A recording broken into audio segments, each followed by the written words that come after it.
All right. Shalom. First and foremost, I'd like to give all praises and glory and honor to Yahweh Hashem, Yahweh Shai, Bahashem, Mukarkadash, and the Heavenly Father. The true name is Yahweh, and His only begotten Son, Bahashem, and the name of Hamashiach, Yahweh Shai. Those are the true names in the ancient Paleo Hebrew, the logical gospel of the tongue, and I said Barakatham to the elders and apostles. Akim wa Akwaf, and I say Shalom. And the title of the set down lesson, a potential World War Three watch between Cuba versus the United States. And that's why I say potentially, because got this current administration, this current Trump administration, they changed their mind. They changed their mind like it's like the wind, the wind blow, like the wind shift. I just want to add a side note to that. So this is a set down lesson, and the title of this set down lesson as of May the 29th, 2026, a potential World War III watch between Cuba versus the United States potentially. Now, despite the fact you had army men from the United States want to go visit some talks with Cuba potentially. So this is still a potential watch, that we watch out for as being a watchman, watching out for these biblical signs and prophecies, wars and rumors of wars, nation against nation, kingdom against kingdom. So, I was going to add a side note to that. And this is from Google AI review. It says Washington has significantly built up its military presence in the Caribbean, surging warships, marines, and surveillance aircraft near Cuba. While this build-up established tactical options for the Pentagon, a full-scale ground invasion has not been ordered. Tensions remain heightened following a flurry of recent military and political developments. It says Navy and air assets. The USS Nentham's aircraft carrier strike group is operating in the Caribbean alongside guided missiles and destroyers capable of precise strikes. A U.S. Navy submarine also pulled into the Guantanamo Bay Navy base in a direct show of force. Marines deployed. Pentagon has thousands of Marines and sailors assigned to the region, including ambassadors units, if I pronounced that right. Units arrive to replace existing deployments. Surging surveillance. The U.S. military has dramatically increased intelligence gathering. Operations near Cuban airspace use advanced drones, P-8A, a licensed aircraft, and RC-135 Brevet Joint Spy planes. It says high-level talks. The commander of the Southern Command recently met with senior Cuban military officials, at the Guantanamo Bay base to assess operational readiness and security. Political tensions. It says the military pressure comes after the Trump administration indicates former Cuban President Raul Castro and increased pressure on the island. It says Cuban officials have warned that any U.S. military attacks would lead to a humanitarian catastrophe and bloodshed, right, which they spoke about that previously. It's the book of Matthews.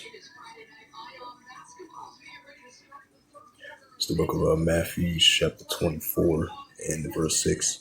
It says, and ye shall hear of wars and rumors of wars, right? There's wars and rumors of wars. Sometimes the stories might be true, sometimes it might not be that. That's why Yahweh says, you shall hear of wars and rumors of wars, and ye shall hear of wars and rumors of wars. See that you be not trouble for all these things must first come to pass, but it's not yet. Matthew 24, verse 7, for nation shall rise against nation and kingdom against kingdom. Right, so for nation shall rise against nation and kingdom against kingdom.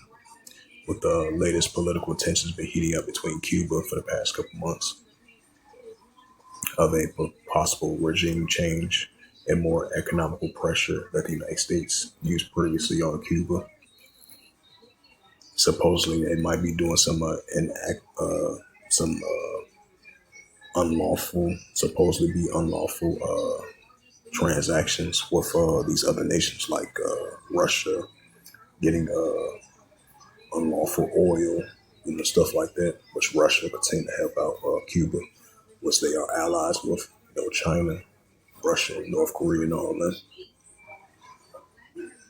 And that's why you had the United States sign these executive orders. Anybody that's doing any dealings with Cuba, they're going to get hit with economical sanctions. So this economical pressure and potential military pressure might take place on Cuba.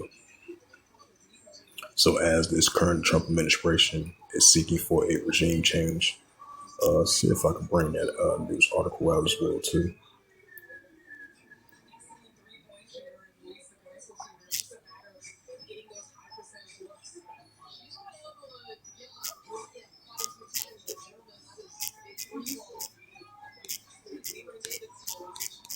Looking for a regime change in Cuba.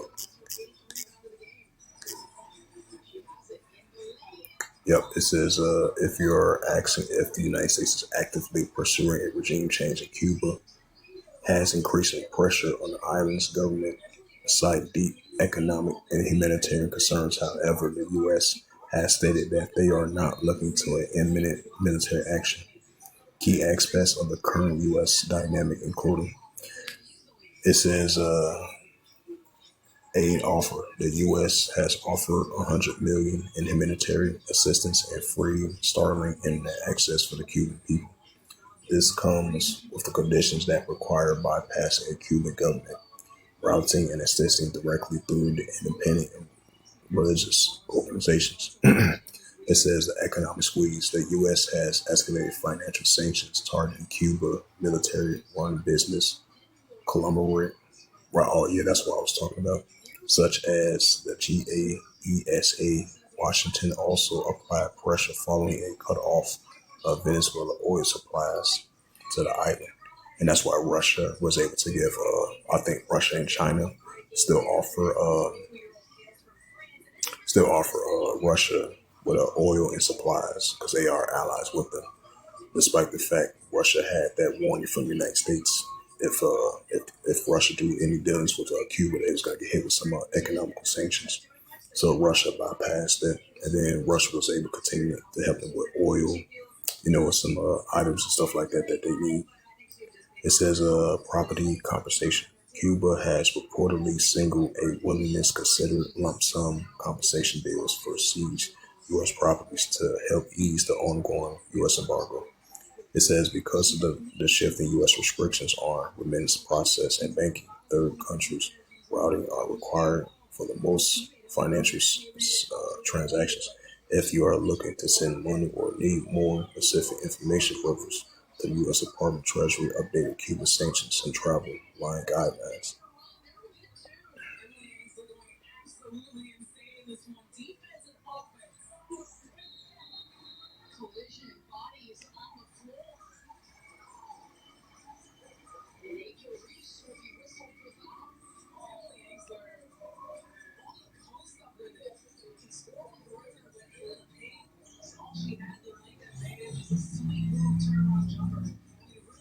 Check out these previous news articles.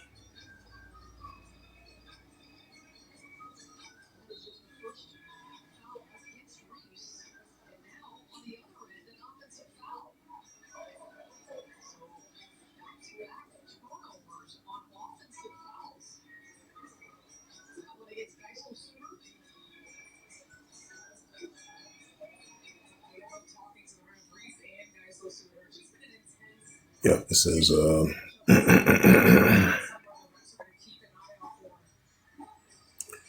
the United States is actively pursuing a maximum pressure campaign to force regime change in Cuba directly by the state of Marco Rubio. The U.S. strategy aims to accelerate the collapse of the communist regime by imposing strict oil blockage and expanding sanctions and isolated the island's economic following a 2026 intervention in Venezuela. It says a drive for political transition in Cuba involves several key aspects and challenges. The total pressure strategy. The U.S. has tightened economic sanctions threatened tariffs on countries that supply oil, like Russia, China, North Korea, to Cuba in efforts to cripple the government, energy grid, and revenue sources. The economic fragility. Cuba is currently experiencing a severe fuel shortage and economic crisis, exacerbated by the loss of Venezuela oil subsidies. The U.S. assets the U.S. assessed that the current administration is in the most fragile state in decades. Diplomatic and military threats. Washington is actively seeking Cuban government insiders to facilitate a peaceful transaction or a deal. However, President has also threatened potential military action in those diplomatic states to negotiate diplomatic resolutions and prefer a regime loyalist despite the fact that economical pressure foreign policies. Experts that the Council, the Council on Foreign Relations suggest that Cuba political structure is highly centralized and loyal, making rapid system-wide political changes and significantly more difficult to achieve than Venezuela. So they definitely putting that pressure on Cuba to have a regime change, more economical sanctions, more oil blockage. And any other nation that do dealings with Cuba, they're going to get hit with economical sanctions or potential military threats. Matthew 24 and verse 7, for nation shall rise against nation, kingdom against kingdom. So you got these political wars, economical wars, sanction wars between these nations. And that's why the United States putting pressure, economical pressure on Cuba so they can have a transitional of regime change. For nation shall rise against nation, kingdom against kingdom. Right, as we've seen among the nations, which goes to the ethnos. There shall be famines and pestilence, earthquakes in diverse places. And this is Revelations 11 verse 14. The second will pass, behold, the third will come quickly. Right, so the second will pass, behold, the third will come quickly. So with that, hopefully this sit down that was edifying of the a potential, a potential World War III between Cuba versus the United States. So with that, hopefully this was edifying. And with that, I'd like to give all praises and glory and honor to Yahweh Hashem, Yahweh Shai, Bahashem, Karkadash, and the Heavenly Father. True name is Yahweh and His only begotten Son, Bahashem. In the name of Hamashiach Yahushua, those are their true names in the ancient Paleo Hebrew, the Lashkadash Holy Tongue. And I say Barak Thumb to the elders and apostles for Akim, Akbaf. Till next time, I would say Shalom.